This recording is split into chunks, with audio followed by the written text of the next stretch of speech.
श्री गणेशाय नमः। ओम श्री गुरुवे नमः। आज की भगवत चर्चा संत श्री डोंगरे जी महाराज के भागवत कथा प्रवचन पर आधारित भाग 74। अब सुदामा मिलन की कथा आती है। राजा परीक्षित ने सुखदेव जी महाराज से प्रश्न किया है, श्री कृष्ण भगवान की कोई मधुर कथा सुनने की इच्छा है। श्री कृष्ण कथा में मुझे तृप्ति नहीं होती है। मेरे श्री कृष्ण की कोई मधुर लीला का वर्णन करें। कृष्ण कथा में राजा का प्रेम देखकर सुखदेव जी महाराज प्रसन्न हुए हैं। श्री कृष्ण का हृदय में दर्शन करते हैं, आत्म स्वरूप में नारायण का दर्शन करते हैं।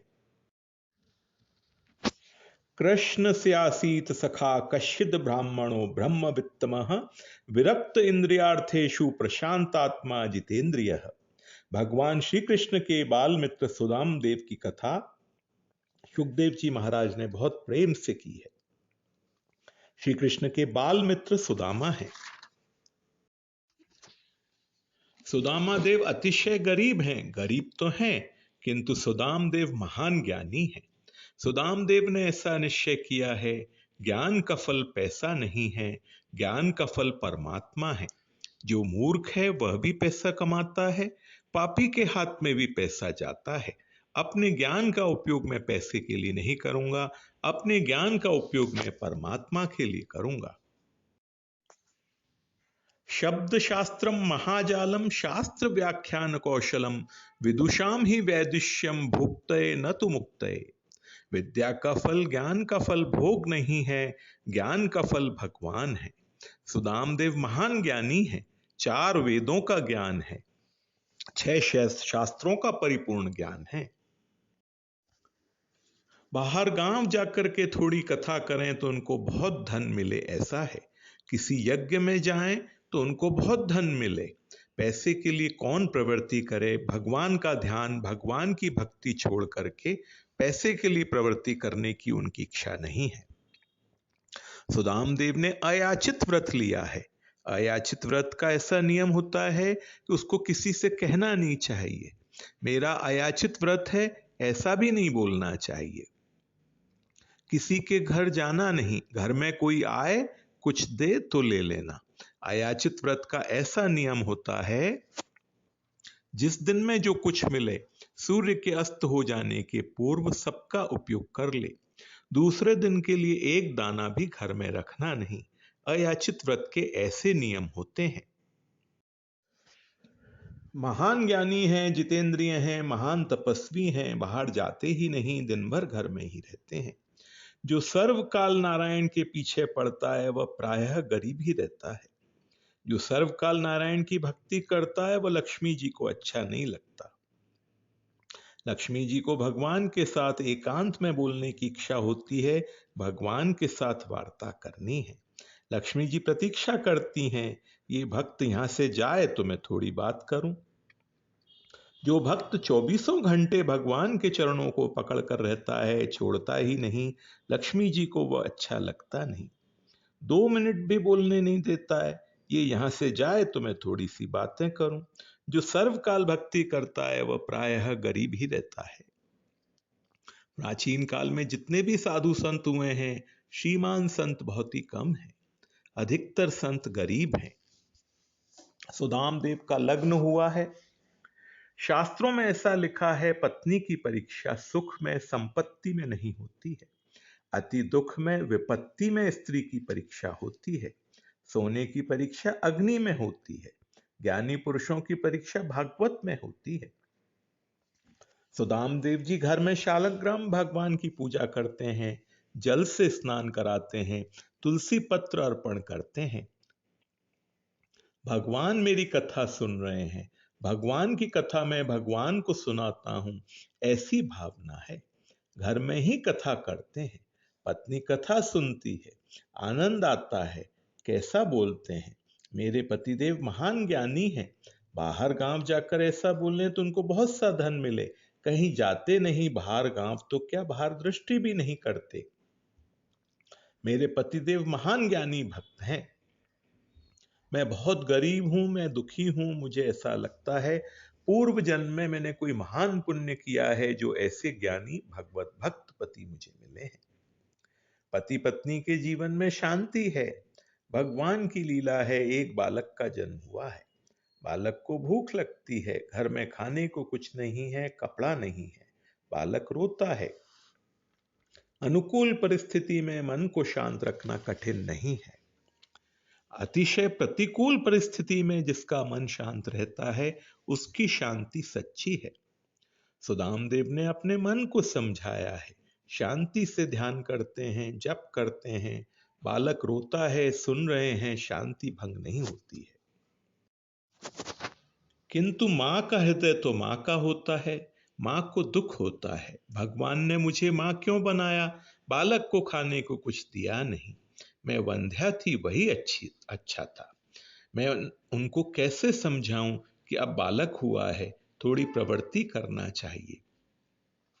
मेरे पतिदेव को त्रास न हो, उनको प्रवृत्ति करने की इच्छा नहीं है। बालक रोता है, मां का हृदय व्याकुल होता है। पत्नी ने एक दिन कहा सुदामदेव जी से, आप कथा में एक बार ऐसा बोले थे, श्री कृष्ण अपने मित्र आपको बहुत प्यारे लगते हैं। सुदामदेव ने कहा, हाँ देवी, मेरा कन्हैया मित्रों के लिए माखन चोरी हुआ है। चोरी करके माखन खाया नहीं, मित्रों को खिलाया है। मेरे ग्वाल बाल मित्र मेरे जैसे हृष्ट पुष्ट हो जाएं। चोरी करके माखन खाया नहीं, मित्रों को खिलाया है। श्री कृष्ण को मित्र बहुत प्यारे लगते हैं। पत्नी कहती है, मैं एक जगह में गई थी, वहां लोग बातें करते थे, उनकी बातें मैंने सुनी, तब मुझे खबर पड़ी। लोग ऐसा बोलते थे कि आप भी श्री कृष्ण के मित्र हैं। यह बात क्या सत्य है? सुदामदेव ने स्वीकार किया, सत्य है, मैं उनका मित्र हूं। हम दोनों एक ही गुरुकुल में पढ़ते थे, वे मेरे मित्र हैं। पत्नी ने कहा, आपके वे मित्र हैं तो आपको मित्र से मिलने की इच्छा नहीं होती है? एक बार मिलने के लिए जाएं। आपने ही मुझे कथा में कहा है, श्री कृष्ण अति उदार हैं, अपना सर्वस्व देते हैं, आत्मस्वरूप का दान करते हैं। ऐसे उदार श्री कृष्ण हैं, आपके मित्र हैं, आप एक बार उनसे मिलने के लिए जाएं। सुदामदेव ने कहा है, देवी, मैं तुम्हें सत्य कहता हूं, मैं पैसे के लिए जरा भी प्रवृत्ति नहीं करता। मैं कहीं बाहर जाता नहीं, एक क्षण के लिए भी अपने भगवान को भूलता नहीं। अपने मित्र की मैं भक्ति करता हूं, मन से दर्शन करता हूं, उनके नाम का जप करता हूं, उन्हीं का स्मरण करता हूं। मुझे मन से दर्शन करने में आनंद आता है। मन से उनसे मिलता हूं, मैं मांगने के लिए वहां नहीं जाऊंगा। सुदामदेव महान ज्ञानी हैं, तपस्वी हैं, जितेंद्रिय हैं, भगवत भक्त हैं। सभी सद्गुण होने पर भी सुदामदेव के मन में थोड़ा अभिमान छिपा हुआ है। मन में अभिमान है, दूसरे ब्राह्मण पैसे के लिए बहुत भटकते हैं, मैं ऐसा ब्राह्मण नहीं हूं, मैं नहीं जाऊंगा, मेरा नियम है, मैं किसी क्या नहीं जाता। सुदामदेव ने कहा, मेरा अयाचित नियम है, मैं द्वारका में नहीं जाऊंगा, मैं किसी के द्वार पर नहीं जाता, ऐसा मैंने नियम लिया है। पत्नी समझाती है, आपका नियम ऐसा है, किसी मानव के द्वार पर नहीं जाना, यह आपका नियम है। किसी जीव के घर में नहीं जाना, यह आपका नियम है। श्री कृष्ण तो परमात्मा है, प्रभु के द्वार पर तो जाना चाहिए। मैं भगवान के द्वार पर भी नहीं जाऊंगा, यह अभिमान है। आप बड़े ज्ञानी हैं, आप सब समझते हैं, मैं आपको क्या समझाऊं। अभिमान को मन में क्यों रखते हैं? अभिमान को निकाल दें। अभिमान अच्छा नहीं है, प्रभु दरबार में जाना ही चाहिए। मैं परमात्मा के दरबार में नहीं जाऊंगा, यह आपका अभिमान है। अभिमान पतन करता है, आप इस अभिमान को निकाल दें। एक बार प्रभु के द्वार पर मिलने के लिए जाएं। मैं ऐसा नहीं कहती कि वहां मांगने के लिए जाएं। वे आपको देखेंगे, समझ जाएंगे, आपका बहुत सम्मान करते हैं। आपने ही मुझे कहा है, वे अति उदार हैं, प्रभु के द्वार पर जाना चाहिए। प्रभु के द्वार पर नहीं जाऊंगा, यह अभिमान है। पत्नी प्रेम से युक्ति से समझाती है। सुदामदेव विचार करते हैं, मेरी पत्नी जो बोलती है वह उचित है। मेरे मन में अभिमान छिपा हुआ है कि मैं प्रभु के दरबार में नहीं जाऊंगा। भगवान को देना है तो मेरे घर में आकर दें, मैं भगवान क्या नहीं जाऊंगा, यह अभिमान है। पत्नी के सत्संग से अभिमान दूर हुआ है। पत्नी ने पतिदेव की भूल सुधारी है, अभिमान को मन से निकाल दें। मेरी पत्नी जो बोलती है वह योग्य है। सुदाम देव ने अभिमान को निकाल दिया। उन्होंने निश्चय किया, मैं द्वारका में दर्शन करने के लिए जाऊंगा। दर्शन करने के लिए जाना ही चाहिए। मैं उनका मित्र हूं, वे परमात्मा हैं, प्रभु के द्वार में जाना ही चाहिए। सुदामा देव द्वारका में जाने को तैयार हुए हैं। पत्नी को कहा है, द्वारका जाने की इच्छा तो है, बहुत दिनों के बाद हम दोनों मित्र मिलेंगे, कुछ भेंट तो देना ही चाहिए। अपने घर में तो कुछ भी नहीं है, मैं भगवान को क्या दूं? पत्नी ने कहा, मैं आपको भेंट देती हूं। अपनी एक सखी के यहाँ गई हैं और कहा है, तुम्हारे घर में जो कुछ हो मुझे दे दो, मुझे द्वारका नाथ को अर्पण करना है। 2 मुट्ठी चिवड़ा ले आई हैं। धन्य है सुदाम देव की पत्नी को, एक दाना बालक को खिलाया नहीं, एक दाना घर में रखा नहीं। मैं मांगने के लिए गई थी, भगवान के लिए मांग करके लाई हूं, घर में रखने का मुझे क्या अधिकार है? यह सब कुछ भगवान को अर्पण करना है, यह देख करके भगवान समझ जाएंगे। 2-4 कपड़ों के चीथड़े एक किए हैं, छोटी सी पोटली बनाई है, सुदाम देव को देती हैं, यह भेंट भगवान को अर्पण करना। उनकी पत्नी जानती है कि सोने की द्वारका है, रानियों का श्रृंगार, रानियों का वैभव देख करके मेरे पतिदेव को भय लगेगा। कभी किसी के यहाँ गए ही नहीं हैं, अलौकिक संपत्ति देख करके उनको संकोच होगा, यह भेंट भगवान को मैं क्या दूं? कदाचित नहीं देंगे। पत्नी ने सुदाम देव को कहा है, आपको यह भेंट देने में संकोच हो तो द्वारकानाथ को कहना, आपकी भाभी ने आपको यह भेंट दी है। मैं श्री कृष्ण की भाभी हूं, मैं श्री कृष्ण के मित्र की पत्नी हूं, मेरा नाम लेना, भाभी ने आपको दिया है ऐसा कहना। सुदाम देव जाने को तैयार हुए हैं। अनेक जगह में फटी हुई एक साधारण धोती है, शरीर की सभी हड्डियां दिखती हैं। 15 दिवस के वे भूखे हैं, शरीर में शक्ति नहीं है, थर थर कांप रहे हैं, धीरे धीरे जाते हैं। दिवस में 3 बार जो सूर्य नारायण का दर्शन करता है, सूर्य नारायण का वंदन करता है, वह दरिद्री नहीं हो सकता। आदित्यस्य नमस्कारम ये कुर्वन्ति दिने दिने जन्मांतर सहस्त्रेषु दारिद्र्यम नोपजायते। पत्नी ने मनौती रखी है, मैं दिवस में 3 बार सूर्य नारायण का दर्शन करूंगी, मैं सूर्य नारायण का वंदन करूंगी। हे सूर्य नारायण, मेरे पतिदेव का रक्षण करना, मेरे पतिदेव सुख रूप से घर में आए। सुदाम देव द्वारका जाने को तैयार हुए हैं। आज द्वारकानाथ को द्वारका में खबर पड़ी है, एक तपस्वी ब्राह्मण मुझे मिलने के लिए आता है। सच्चा ब्राह्मण है, महान ज्ञानी है, उसने कभी विद्या का उपयोग पैसे के लिए नहीं किया, किसी का दान लिया नहीं है, किसी के घर में जाकर के पानी भी नहीं पीता है, 3 बार संध्या करता है, महान तपस्वी है। ऐसा ब्राह्मण जो किसी क्या नहीं जाता है, आज कृपा करके मेरे घर में आ रहा है। सुदाम देव थक गए हैं, चक्कर आने लगा है, शरीर दुर्बल है, शक्ति नहीं है, एक पेड़ के नीचे सो गए हैं। श्री कृष्ण भगवान ने गरुड़ जी को आज्ञा दी है, भूदेव को वहां से उठाकर ले आओ, निद्रा में भंग न हो, सावधान रहना। सुदाम देव को वहां से उठाकर द्वारका के पास किसी पेड़ के नीचे रख देना। गरुड़ जी को आज्ञा हुई है, गरुड़ जी सुदाम देव को उठा करके द्वारका में ले आए हैं। गरुड़ जी ने सुदाम देव को एक पेड़ के नीचे रखा है। 1 घंटे के बाद सुदाम देव जागते हैं, थोड़ा सा चलते हैं, सोने की द्वारका दिखती है। लोगों से पूछते हैं, इस गांव का नाम क्या है? लोगों ने कहा, महाराज इसको द्वारका कहते हैं। सुदामा ने फिर पूछा, श्री कृष्ण की सोने की द्वारका यही है? लोगों ने बताया, हाँ महाराज यही है। सुदाम देव को बहुत आश्चर्य होता है, मेरे गांव के लोग मुझे कहते थे द्वारका बहुत दूर है, 15-20 दिन के बाद आप वहां पहुंचेंगे, पर आज सवेरे मैं घर से निकला और अभी द्वारका पहुंच गया, कहां दूर है? सुदाम देव जानते नहीं हैं कि गरुड़ जी उठाकर ले आए हैं। लोगों से पूछते हैं, द्वारका में श्री कृष्ण कहाँ रहते हैं? लोगों को आश्चर्य होता है, कैसा पूछते हैं? लोगों ने कहा, महाराज आप श्री कृष्ण को पहचानते हैं?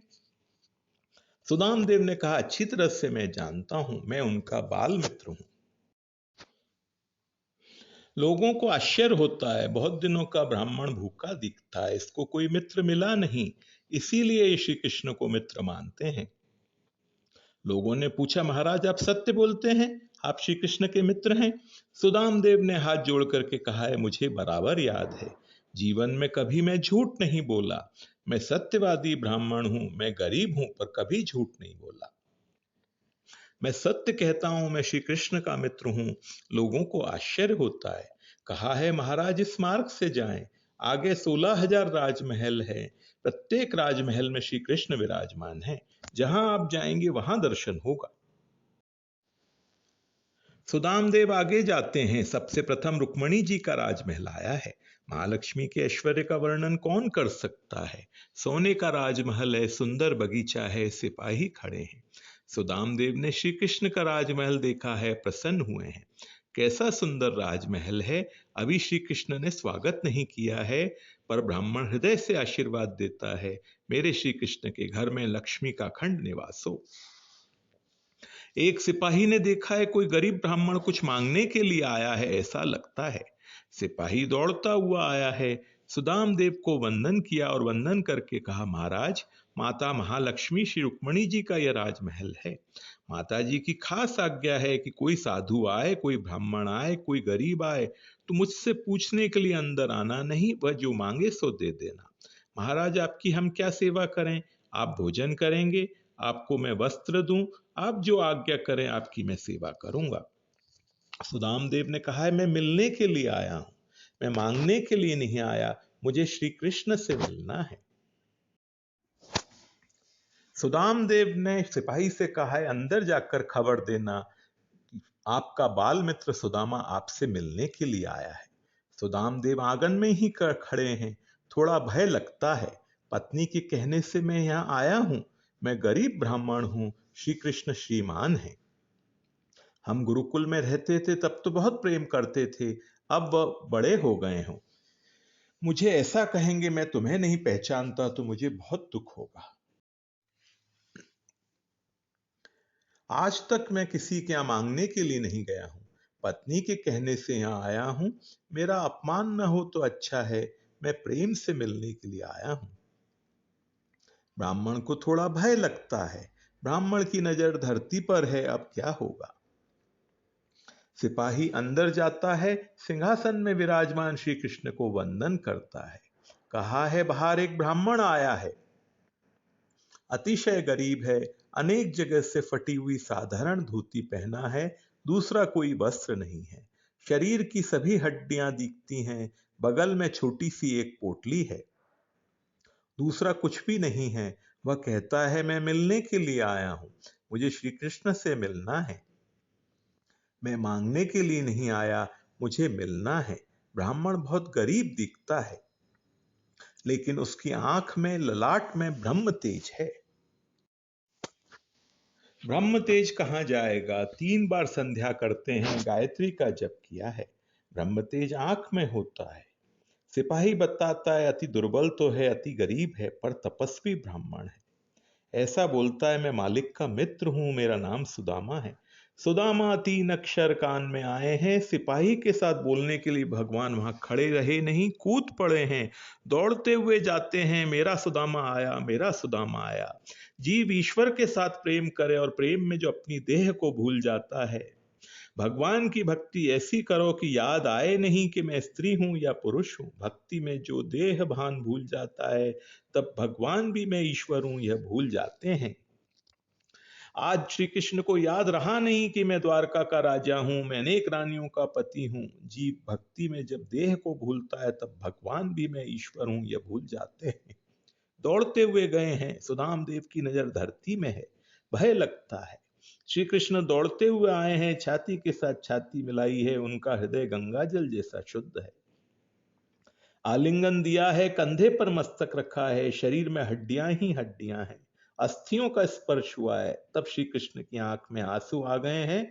मेरा मित्र है, कितना दुख सहन करता है, यह तो मेरी भूल हो गई। ऐसे पवित्र ब्राह्मण के घर में जाकर उसकी सेवा करनी चाहिए थी, वह किसी क्या नहीं जाता है, मेरी भूल हो गई। मेरे मित्र को बहुत दुख सहन करना पड़ा, रोने लगे हैं, मेरे मित्र की यह दशा हुई है। धैर्य धारण किया है, रुक्मणी जी दौड़ती हुई आई हैं। बहुत से लोग आए, किसी के लिए ऐसा दौड़ते हुए गए नहीं। यह कौन आया है। देखने की इच्छा हुई, रुक्मणी जी दौड़ती हुई आई हैं, देखा दरिद्री अति दुर्बल एक ब्राह्मण है। भगवान ने हाथ पकड़ा है, अंदर ले जाते हैं, सिंहासन पर बिठाया है। आज श्री कृष्ण सुदाम देव के चरणों में बैठे हैं। सुदाम देव ने कहा है मेरे साथ सिंहासन पर बैठो, आप बहुत बड़े हैं, नीचे बैठना उचित नहीं है, मेरे साथ सिंहासन पर बैठो। श्री कृष्ण ने कहा मित्र मैं सत्य कहता हूं, मैं सबसे बड़ा हूं, मैं सबसे बड़ा तो हूं, पर तुम्हारे जैसे ब्राह्मण के आशीर्वाद से मैं बड़ा हुआ हूं, मैं सावधान हूं। श्री कृष्ण को अभिमान का स्पर्श नहीं है, मैं तुम्हारे आशीर्वाद से बड़ा हुआ हूं, मैं तुम्हारे चरणों में ही बैठूंगा। सुदाम देव के मन में थोड़ी शंका थी कि मैं दरिद्री हूं, श्री कृष्ण बड़े श्रीमान हैं, मेरा अपमान तो नहीं करेंगे, इसीलिए भगवान चरणों में बैठ गए हैं। रुक्मणी जी से कहा है पूजा करनी है, रुक्मणी जी जल ले आती हैं। भगवान की आंख से प्रेमाश्रु निकलते हैं, सुदाम देव के चरणों पर पड़ते हैं। आनंद के आंसू ठंडे होते हैं, प्रेमाश्रु ठंडे होते हैं, और दुख के आंसू गर्म होते हैं। सुदाम देव के चरणों पर आंसू गिरे हैं, रुक्मणी जी जल अर्पण करती हैं, धीरे धीरे चरणों की सेवा करते हैं। सुदामा कभी जूता नहीं पहनते थे, चरणों में अनेक कांटे हैं, कांटों को निकालते हैं। मित्र तुम जूता नहीं पहनते हो? सुदाम देव ने ना कहा है, तपस्वी ब्राह्मण है, दिन भर पवित्र रहना है, जूता पहनने से पवित्रता कैसे रहेगी? दिन भर जप करना है। सुदाम देव की पूजा की है, तब कपाल में श्री कृष्ण चंदन की अर्चा करते हैं। चंदन की जब अर्चा की है तब भगवान की दृष्टि सुदाम देव के कपाल के ऊपर पड़ी है। सुदाम देव के कपाल में विधाता ने लिखा था श्री क्षय। यह ब्राह्मण बड़ा ज्ञानी होगा, तपस्वी होगा, किंतु इसने पूर्व जन्म में महान पाप किया है, जिसका फल इसको इस जन्म में भोगना पड़ेगा। पाप और पुण्य तत्काल फल नहीं देते हैं, कालांतर में फल देते हैं। इसने पूर्व जन्म में ऐसा महान पाप किया है, उसका फल यह है कि इसको दरिद्री बनना पड़ेगा। यह दरिद्री होगा, ज्ञानी होगा, तपस्वी होगा, किंतु अतिशय दरिद्री रहेगा। विधाता ने कपाल में लिखा है श्री क्षय। श्री कृष्ण चंदन की अर्चा करते हैं, तब विधाता के लेख को पांचते हैं। विधाता को लिखने की अकल नहीं है, मेरे मित्र के कपाल पर श्री क्षय लिख दिया। मेटत कठिन कुअंक भाल के कुअंक मेटत चंदन की अर्चा की, तब विधाता के लेख को मेट दिया है। श्री क्षय नहीं, यक्ष श्री। कुबेर के घर में जो संपत्ति नहीं है वह संपत्ति मित्र को देनी है, विधाता के लेख को उलट दिया है। श्री क्षय नहीं, यक्ष श्री। सुदाम देव को भोजन कराया है। फिर तो दोनों मित्र पलंग में बैठे हैं, सुदाम देव का हाथ हाथ में लिया है। मुझको बहुत आनंद होता है, मित्र बहुत दिनों के बाद हम मिले हैं। गुरुकुल के दिन तुम्हें याद आते हैं, मैं तुझे अच्छी तरह से जानता हूं। तू छोटा था तभी से तुझे कभी खाने की इच्छा नहीं, खेलने की इच्छा नहीं। दिन भर तू गायत्री का जप बहुत करता था, मैं तुम्हारा हाथ पकड़ करके खेलने के लिए ले जाता था। याद आता है गुरुकुल के दिन भी कैसे थे। मित्र मुझे तो कुछ खबर पड़ी नहीं, इसलिए पूछता हूं तुम्हारा लगन हुआ कि नहीं। सुदाम देव ज्ञानी भक्त हैं, ज्ञानी भक्त कम बोलते हैं। उन्होंने मस्तक हिलाया है, लग्न हुआ है। श्री कृष्ण पूछते हैं मित्र सच बताना, भाभी कैसी मिली है? आज पत्नी का स्मरण हुआ है, हृदय भर आया है। जिस पत्नी ने मुझे परमात्मा का दर्शन कराया उसके उपकार मैं कभी नहीं भूलूंगा।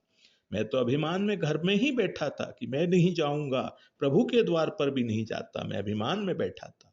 पत्नी ने मुझे प्रेम से समझाया, पत्नी ने मेरे मन में जो अभिमान था उसे युक्ति से निकाला, पत्नी ने मुझे प्रभु का दर्शन कराया है।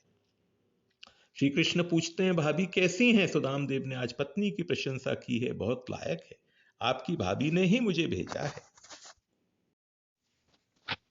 श्री कृष्ण ने कहा मित्र मेरी भाभी ने मेरे लिए कुछ दिया ही होगा। मेरे भाभी ने मेरे लिए जो दिया है वह मुझे दो मित्र, आज मुझे भूख लगी है।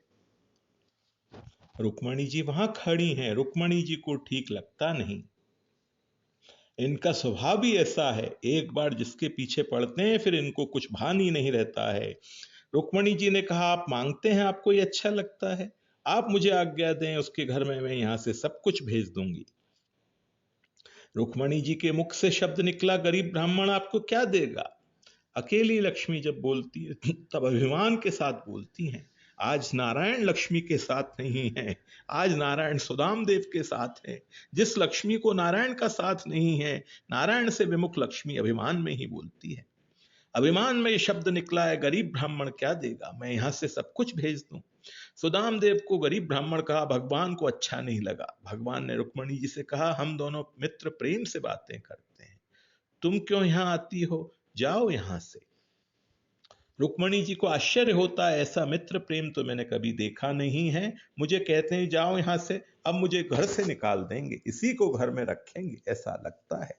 मेरी भूल हो गई, उनके मित्र को मैंने गरीब कहा। मेरे पतिदेव जिसका चरण पखाड़ते हैं, जिसकी पूजा करते हैं, उसको मैंने गरीब ब्राह्मण कहा, यह उनको अच्छा लगा नहीं। श्री कृष्ण मांगते हैं, मित्र मेरी भाभी ने जो दिया है मुझे दो, मित्र आज मुझे बहुत भूख लगी है। रुक्मणी जी को फिर अच्छा नहीं लगता है, कैसा बोलते हैं, इनको भूख लगी है, 56 प्रकार के भोग का भोजन करके चुके हैं। रुक्मणी जी ने विचार किया, भोजन किया है और कहते हैं मैं भूखा हूं, मित्र क्या समझेगा। रुक्मणी जी से रहा नहीं गया, रुक्मणी जी ने कहा, भूखे हैं क्या, आप क्या मांगते हैं। श्री कृष्ण ने कहा, रुक्मणी मैं तुम्हें सत्य कह रहा हूं, मेरी माँ यशोदा को छोड़ करके मैं जब से आया हूं उसी दिन से मैं भूखा ही भूखा हूं। तुम मुझे क्या भोजन कराती हो, तुम लोग कैसे हो, सबका प्रेम मैं जानता हूं। रुक्मणी कल रात में तुमने मुझे दूध दिया था। रुक्मणी जी ने कहा, मैं दूध लेकर के आई थी, आप सो गए थे, मैं कैसे देती। भगवान ने कहा, मेरी माँ को मुझे दूध पिलाए बिना नींद नहीं आती थी, मेरी माँ दूध लेकर के पास बैठी रहती थी, कन्हैया सोया है, ये जागेगा तब मैं दूध पिलाऊंगी। श्री कृष्ण को आज यशोदा माँ याद आती हैं, माँ का प्रेम याद आया है, रोने लगे हैं, मेरी माँ कहाँ है। आज आंख में आंसू हैं, यशोदा माँ का स्मरण हो आया है, माँ के जैसा प्रेम कहाँ है। रुक्मणी जी दर्शन करती हैं, ऐसा स्वरूप तो आज तक मैंने देखा नहीं, मैं साथ में रहती हूँ, नित्य सेवा करती हूँ, ऐसा स्वरूप मैंने कभी देखा नहीं। श्री कृष्ण प्रेम की मूर्ति हैं, श्री कृष्ण प्रेम के भूखे हैं, भगवान को कोई वस्तु की भूख नहीं है। परमात्मा जीव को प्रेम देते हैं और प्रेम ही मांगते हैं। मित्र आज बहुत भूख लगी है, मेरी भाभी ने जो मुझे दिया है वह मुझे दे दो। सुदाम देव बगल में पोटली को दबा कर रखते हैं, ऐसा जिनका वैभव है उनको मैं क्या दूं, बहुत शर्म आती है, संकोच होता है। श्री कृष्ण ने देखा है सुदाम देव एक हाथ से बगल में पोटली को दबाए हैं, संकोच से देते नहीं, अब मैं युक्ति से लूंगा। श्री कृष्ण ने कहा, मित्र अपना राजमहल मैं तुम्हें दिखाता हूं। राजमहल दिखाने के लिए ले गए हैं, राजमहल की दीवारों पर रामायण के सब दिव्य चित्र हैं। श्री कृष्ण बताते हैं, मित्र राम बन जाते हैं तब का यह चित्र है, बहुत अच्छा है, देख। सुदाम देव दृष्टि धरती में रखते हैं, ज्ञानी ब्राह्मण है। भगवान ने बहुत आग्रह किया तब आंख ऊपर की है, चित्र को देखते हैं। सुदाम देव चित्र को देखते हैं, उसी समय बगल से पोटली खींच ली है, मेरी भाभी ने मेरे लिए दिया है, पोटली खुल जाती है। बहुत दिन का भूखा जैसा खाता है, आज मालिक को भूख लगी है, एक मुट्ठी चिवड़ा खाते हैं, सुदामापुरी और द्वारकापुरी एक हो गई है, दिव्य ऐश्वर्य दिया है। रुक्मणी जी ने फिर श्री कृष्ण को रोक लिया, सभी को किनका प्रसाद मिलना चाहिए, उन्होंने पोटली खींच ली है। श्री कृष्ण ने पूछा, संसार कैसा चल रहा है। सुदामदेव ने विचार किया, मैं श्री कृष्ण को त्रास देने के लिए नहीं आया हूं, दारिद्र्य मेरे पाप का फल है। मैं अपने दुख की कथा उनको सुनाऊं तो मेरे मित्र को दुख होगा, मैं दुख सहन करूंगा। मैं प्रभु को त्रास देने के लिए नहीं आया हूं, मैं मांगने के लिए नहीं आया हूं, मैं प्रेम से मिलने के लिए आया हूं। श्री कृष्ण पूछते हैं, संसार कैसा चलता है। सुदाम देव ने कहा, अति आनंद में चल रहा है, कोई वस्तु की जरा भी जरूरत नहीं है। सुदामा जैसा कोई ब्राह्मण हुआ नहीं, सुदामा बोलता नहीं, श्री कृष्ण भी बोलते नहीं। सुदाम देव मांगते नहीं है, इतना दिया, किंतु भगवान ने कहा नहीं है कि मैंने तुम्हें दिया है। रात्रि में सत्संग हुआ है, प्रातः काल हुआ, सुदाम देव ने स्नान किया है। स्नान करने के बाद भगवान ने पहनने के लिए पीतांबर दिया है। सुदाम देव संध्या गायत्री सत्कर्म करते हैं। सुदाम देव ने सोचा, मिलने के लिए आया था, एक दिन तो मेरे हक का था, अब यहां बहुत ज्यादा रहना अच्छा नहीं है, श्रीमान लोगों के यहां ज्यादा दिन नहीं रहना चाहिए। सुदाम देव ने कहा, अब जाने की इच्छा है। श्री कृष्ण बोले, जाने की इच्छा है तो फिर जाओ। श्री कृष्ण विचार करते हैं मन में, मेरी भाभी वहां देहरी के ऊपर बैठी है, मेरे पतिदेव घर में आएंगे, उनको भोजन कराऊंगी, फिर मैं भोजन करूंगी। वह भूखी हैं, देहरी में बैठी हैं, मेरे भाई की प्रतीक्षा कर रही हैं। मैं सुदामा को आग्रह करके 2-4 दिन रखूं तो मेरी भाभी दुखी होगी, वह महान पतिव्रता है, पतिदेव की प्रतीक्षा कर रही है, सोच रही है मार्ग में उनको कुछ हुआ होगा, शरीर बहुत दुर्बल है, हे सूर्य नारायण मेरे पतिदेव की रक्षा करें। मेरी भाभी वहां प्रतीक्षा करती है, इसीलिए भगवान ने आग्रह किया नहीं। सुदामदेव जाने को तैयार हुए हैं। स्नान करने के बाद पीतांबर पहनने को दिया था। सुदामदेव पीतांबर पहनकर जाने लगे हैं। कभी कभी श्री कृष्ण ऐसी लीला करते हैं कि मैं अति निष्ठुर हूं। मेरा जैसा निष्ठुर कोई हुआ नहीं। भगवान ने विचार किया, सुदामा जो फटी हुई धोती पहनकर आए थे वही धोती पहनकर जाएं। पीतांबर ले जाने योग्य नहीं है, लोग कहेंगे हमारे घर में नहीं आते थे और द्वारका गए तो वहां से पीतांबर ले आए, सुंदर पीतांबर है। श्री कृष्ण कभी कभी लीला करते हैं जैसे वे अति निष्ठुर हैं। सुदामदेव के हाथ में धोती देते हैं, मित्र यह तुम्हारी धोती है, पहन लो। मेरा पीतांबर मुझे दे दो, पीतांबर मेरा है, मुझे पीतांबर दे दो, मांग लिया है। सुदामदेव फटी हुई धोती पहनते हैं, पीतांबर वापस दिया है। मन अति शांत है, प्रभु ने कुछ भी दिया नहीं, इसका जरा भी दुख नहीं। प्रभु ने मुझे मान दिया, प्रेम से मेरे साथ बातें की, मुझे दिया नहीं, अच्छा किया। कदाचित मुझे अभिमान हो जाए इसलिए भगवान ने दिया नहीं। सुदामदेव अति शांत हैं, जाने को तैयार हुए हैं। श्री कृष्ण द्वार तक पहुंचाने के लिए गए हैं। मित्र तुम आए, मुझे बहुत आनंद हुआ। मित्र अब तुम जब आओगे तब मेरी भाभी को भी साथ लेकर के आना। मित्र मैं तुम्हें कुछ देता नहीं हूं, तुम्हारे आशीर्वाद से मैं सुखी हूं। तुम्हारे आशीर्वाद से सब कुछ मुझको मिला है। अब तुम घर में जाते हो, मैं इतना ही कहता हूं, घर में जाने के बाद मेरे भाभी के चरणों में मेरा वंदन कहना। भाभी ने मेरे लिए कैसी सुंदर भेंट भेजी, उसके चरणों में वंदन कहना। जगत जिसको वंदन करता है, एक दरिद्र ब्राह्मण की पत्नी को श्री कृष्ण वंदन करते हैं, उनको अभिमान का स्पर्श नहीं है। सुदामदेव की आंख में आंसू आए हैं। ब्राह्मण ने हाथ जोड़े हैं, आपका वंदन नहीं, आपका आशीर्वाद हमें चाहिए। श्री कृष्ण कहते हैं, मित्र ये क्या बोलते हो, मेरी भाभी तो यशोदा माँ के जैसी हैं। मित्र मैं तुम्हें क्या कहूँ, मैं गोकुल में रहता था और गायों को लेकर के वृंदावन जाता था, तब मेरी माँ यशोदा मुझे चिवड़ा देती थी। मैं ग्वाल बाल मित्रों के संग खाता था, बहुत आनंद आता था। वैसा ही आनंद आज मेरी भाभी ने मुझे दिया है, मेरे लिए कैसी सुंदर भेंट भेजी है। वह तो यशोदा माँ के जैसी हैं, उसके चरणों में मेरा वंदन कहना। सुदामदेव को ऐसा लगा लोग श्री कृष्ण की जो प्रशंसा करते हैं वो बहुत कम है। तस्सेव में सौहृद सख्य मैत्री दास्यम पुनर्जन्मनि जन्मनि स्यात्। सुदामदेव अति प्रसन्न है, कुछ मिला नहीं, उसका जरा भी दुख नहीं है। श्री कृष्ण का स्मरण करते हुए जाते हैं। अब जब श्री कृष्ण अपने गांव पहुंचते हैं तो सुदामापुरी और द्वारकापुरी एक सी दिखती है, जरा भी अंतर नहीं है। उनका घर और श्री कृष्ण का राजमहल एक जैसा दिखता है। सुदामदेव को तो ऐसा भ्रम हुआ कि मैं श्री कृष्ण का ध्यान करता हुआ चलता था, मेरी कुछ भूल हो गई, मैं वापस द्वारका में ही आया हूं। सुदामापुरी, सुदामा का घर और द्वारकापुरी, श्री कृष्ण का राजमहल सब एक हो गए हैं, जरा भी भेद रखा नहीं है। परमात्मा के साथ जो प्रेम करता है, परमात्मा उसको परमात्मा बना देते हैं। सुदामदेव को द्वारकानाथ बनाया है। पत्नी ने जब सुना मेरे पतिदेव आए, वो प्रतीक्षा करती थी, पतिदेव का स्वागत किया है और कहा है आपके मित्र ने आपको ये सब कुछ दिया है। सुदामा को आनंद होता है, मेरा कन्हैया एक अक्षर बोला नहीं, कितना दिया है, मैं मांगने के लिए नहीं गया था। कैसा उसने प्रेम किया, मांग करके खाया। चिवड़ा दो, कैसी प्रशंसा की है, मेरी भाभी ने मुझे दिया है, इतना दिया पर एक अक्षर बोला नहीं। जन्म जन्म श्री कृष्ण चरण में मेरी दास्य भक्ति रहे, श्री कृष्ण के साथ मेरी मैत्री रहे। सुदामदेव गरीब थे तब तो भक्ति करते थे, श्रीमान होने के बाद अतिशय भक्ति करने लगे। संसार का सभी सुख क्षणिक है, संसार का कोई भी सुख 2-4 दिन से ज्यादा टिकता नहीं है। सुदामदेव महान ज्ञानी भक्त हैं, अधिक संपत्ति में अति सावधान है। अब वे ज्यादा भक्ति करते हैं, अब कोई चिंता ही नहीं है, सर्वकाल नारायण का ध्यान करते हैं, सर्वकाल नारायण का कीर्तन करते हैं। भगवान जब देते हैं तब भगवान को संकोच नहीं होता कि मेरे घर का कम हो जाएगा। जीव जब देता है तब जीव संकोच रखता है, परमात्मा परिपूर्ण है। जीव को अपना सर्वस्व देते हैं तो भी परिपूर्ण ही रहते हैं। सुदामदेव ने श्री कृष्ण के साथ प्रेम किया, श्री कृष्ण ने सुदामदेव को द्वारकानाथ बना दिया। द्वारका और सुदामपुरी में जरा भी अंतर नहीं रहा। इसके बाद सुखदेव जी महाराज वर्णन करते हैं, राजन एक बार श्री कृष्ण द्वारका में विराजते थे, तब सूर्य ग्रहण का प्रसंग आया। कुरुक्षेत्र में सूर्य कुंड है, सूर्य कुंड में सूर्य ग्रहण के समय स्नान करने की बड़ी महिमा है। देश देश से बड़े बड़े साधु संत कुरुक्षेत्र में आए हैं, बड़े बड़े राजा लोग आए हैं। सभी ने भगवान से आग्रह किया, आप कुरुक्षेत्र में पधारें, बड़ा भारी पर्व है। श्री कृष्ण ने कहा, मेरे माता पिता हैं, मुझे यात्रा करने की, तीर्थ करने की बहुत जरूरत नहीं है। मैं वहां आकर के क्या करूंगा? हाँ, बहुत दिन हुए, एक बार मेरे व्रजवासियों को देखना है। मेरे व्रजवासी कुरुक्षेत्र में आए तो मैं आऊं।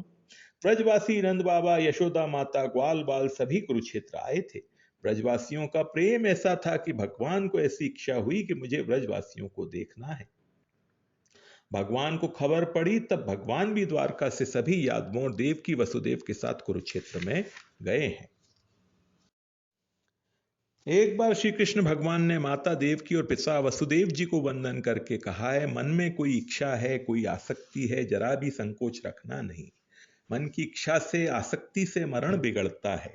आसक्ति ही पुनर्जन्म का कारण होती है। संकोच रखना नहीं। मन में कोई इच्छा हो, आसक्ति हो तो प्रकट करें। आपकी क्या इच्छा है? ये भगवान के माता पिता हैं, और इनके मन में भी कोई आसक्ति, इच्छा रह जाए तो उनका मरण बिगड़ेगा। वसुदेव जी ने कहा, मेरी अब एक ही इच्छा है, मेरी अंतिम परीक्षा अच्छी हो। वसुदेव जी ने कहा, मेरा मरण मंगलमय हो, ऐसी कृपा करें। इसके बाद देवकी मां को भगवान ने पूछा है, मां तुम्हारी क्या इच्छा है? देवकी माता ने कहा, बहुत दिनों से मेरे मन में एक सूक्ष्म आसक्ति है। आसक्ति अति सूक्ष्म होती है, सूक्ष्म आसक्ति भी मन को बिगाड़ती है, सूक्ष्म आसक्ति भी मरण को बिगाड़ती है। मेरे मन में एक सूक्ष्म इच्छा है, सूक्ष्म आसक्ति है। मेरे 6 बालक जो राजा कंस ने मारे हैं, उनको देखने की इच्छा होती है। कभी कभी वे मुझे याद आते हैं। भगवान पाताल में गए हैं, पाताल से भगवान बालकों को ले आए हैं, माता जी को अर्पण किए हैं। मां को आनंद हुआ है। भगवान ने पूछा, मां अब क्या इच्छा है? देवकी माता ने कहा, अब एक ही इच्छा है कि मेरा मरण सुधरे, किसी के पेट में जाने का प्रसंग आए नहीं। जिसका मरण मंगलमय हुआ वह किसी के पेट में जाता नहीं है। आसक्ति का, संसार की इच्छाओं का विनाश करो, सतत भक्ति करो, मरण मंगलमय होगा। वसुदेव देवकी को उपदेश दिया है। सुखदेव जी महाराज आगे वर्णन करते हैं, भगवान एक बार जनकपुरी में पधारे थे, वह कथा है। फिर वेद स्तुति की कथा आती है। वेद भगवान नारायण की स्तुति करते हैं। सुखदेव जी महाराज इसके आगे वर्णन करते हैं, श्री कृष्ण के गुण अनंत हैं, श्री कृष्ण की लीलाएं अनंत हैं, अनंत की कथा का अंत नहीं आता। मेरे भगवान का प्राकट्य मथुरा के कारागृह में हुआ था, वहां से भगवान गोकुल में पधारे, ब्रजवासियों को अलौकिक आनंद का दान दिया है, कंस आदि राक्षसों का विनाश किया है, मथुरा नाथ हुए, द्वारकाधीश श्री कृष्ण हुए। द्वारका नाथ श्री कृष्ण अनेक रानियों के साथ लग्न करते हैं। गृहस्थ धर्म जगत को समझाया है। जो गृहस्थ आश्रम में सावधान है, वह गृहस्थ होने पर भी साधु है। श्री कृष्ण अति सावधान है। गृहस्थ धर्म जगत को भगवान ने समझाया है। कौरव पांडवों के युद्ध का निमित्त किया है, पृथ्वी के ऊपर का भार उतारा है, अर्जुन को, उद्धव को तत्व ज्ञान का उपदेश दिया है। भगवान श्री कृष्ण गोलोक धाम में गए हैं। दशम स्कंद की समाप्ति में फिर से संक्षेप में श्री कृष्ण चरित्र वर्णन किया है। अब इसके बाद में एकादश स्कंध आरंभ होगा। आज की भगवत चर्चा यहीं तक। ओम श्री गुरुवे नमः।